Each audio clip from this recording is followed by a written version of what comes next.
Now, Nick Griffin, the leader of the British National Party, was barred from attending a garden party at Buckingham Palace late on yesterday after being accused of using the event and the invitation for overtly political purposes. He was going along with Andrew Brons, who's the BNP's MEP for Yorkshire and Humber. Mr Brons was allowed to attend the event after palace officials said he had not sought to make political capital out of his invitation. Andrew Brons, the MEP for the BNP, is joining us on the line now. Andrew, good afternoon to you. Hello, Andrew. I can hear him typing. I don't think you can hear him. Hello? Hello, Andrew, are you there? Yes, I was waiting for you to. Oh, yes, no, I am here. Right. Were you surprised to get an invite to go to the palace? Not particularly. I mean, I'd heard along the grapevine that it was fairly likely that elected MEPs would get an invitation. So, you know, I didn't. I'm not saying that I was expecting it, but it wasn't a terrible surprise when I got it. What was the garden party like? Well, it's quite pleasant. The weather held. The sandwiches were extremely good, as indeed were the cups of tea. It was a pleasant event, fairly low-key, really, when it comes down to it. There weren't... The activities didn't seem to be sort of organised. That isn't a criticism. It's simply that, you know, people, in many ways, did their own thing and decided what they were going to look at and what they weren't going to look at.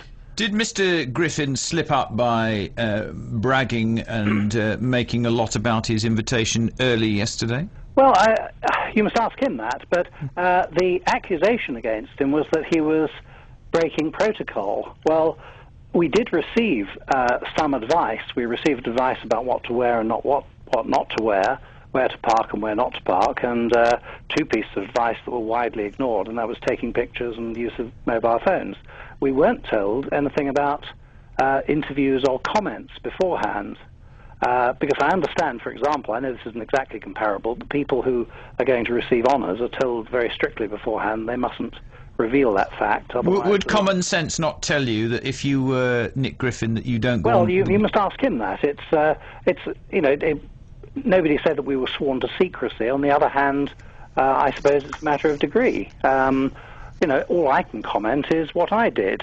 I mentioned it to a small group of colleagues and members of my family.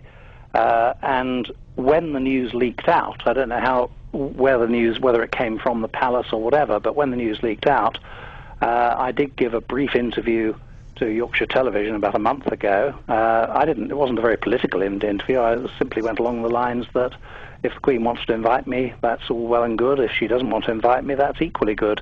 And it's not really for me to criticise other people being invited any more than it is for people to criticise my invitation. It went along those lines. And then, obviously, as it got nearer the event, on the morning of yesterday, I gave a couple of short interviews to the local radio. But again, I emphasised that I wasn't being elected as a party politician. I was being elected as an elected representative. That's as far as it goes. All I can do is explain what I did. Yeah. Was it right that he wasn't allowed in? I don't think it was. Well, I think the question of whether or not he was given an invitation in the first place, as I say, is up to the Queen. Yeah. Did you I think once the invitation had been extended, I think that it was inappropriate to announce the withdrawal of that invitation through the media rather than getting in touch with him directly. Do you think he should have been allowed to go?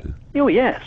If the palace felt that whatever he was accused of doing, I think it was something to do with the website, if they felt that was inappropriate, then I think really they ought to have got in touch with him directly at a much earlier stage and advised him of that, in which case I would have imagined he would have complied, or if he hadn't have complied, then of course they could indeed withdraw the invitation. But I think it was inappropriate. I don't know on whose initiative it is. I mean, I suspect it's more politicians than palace officials, but that's only my suspicion. But if they had decided to withdraw it, I think it would have been more appropriate to approach him directly rather than announce it by sort of megaphone diplomacy through the BBC.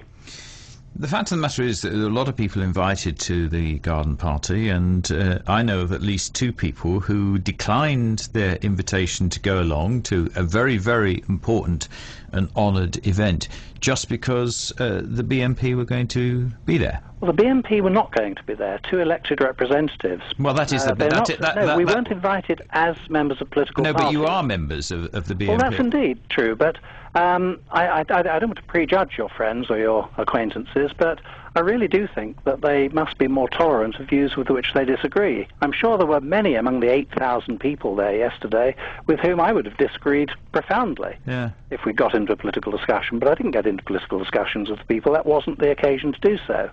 And I'm quite prepared to talk to and mix socially with people who disagree with me. I think other people should have an equal degree of tolerance. So, yes, elected and people voted and everything, but do you accept that as the country as a whole still doesn't agree or hold with what you stand for? And that's why this causes all the rumpus that it wouldn't otherwise cause? The country as a whole doesn't agree with any political party. But you're not putting yourself on the same footing as the other parties. Well, of course I am. Yeah. A majority of the population, a majority of the electorate who turn out to vote, fail to vote or refrain from voting for every party, every single party. Yeah. No party has gained an overall majority of the votes since I think it was 1931, and then even then I think it was a coalition of parties.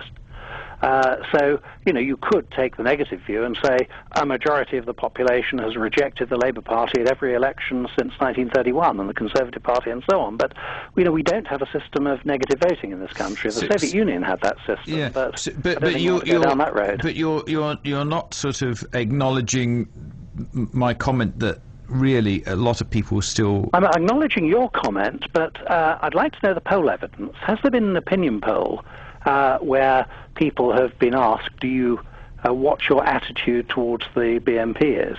Yeah. There have been opinion polls about whether or not people are prepared to vote for us or consider voting for us or think we have a point even if they don't consider voting for us, but that's rather different. I think, in a way, there is a trap we can all fall into. I'm not accusing you particularly, but we can all fall into the trap of assuming that whatever we think is held equally by other people. And that isn't always true.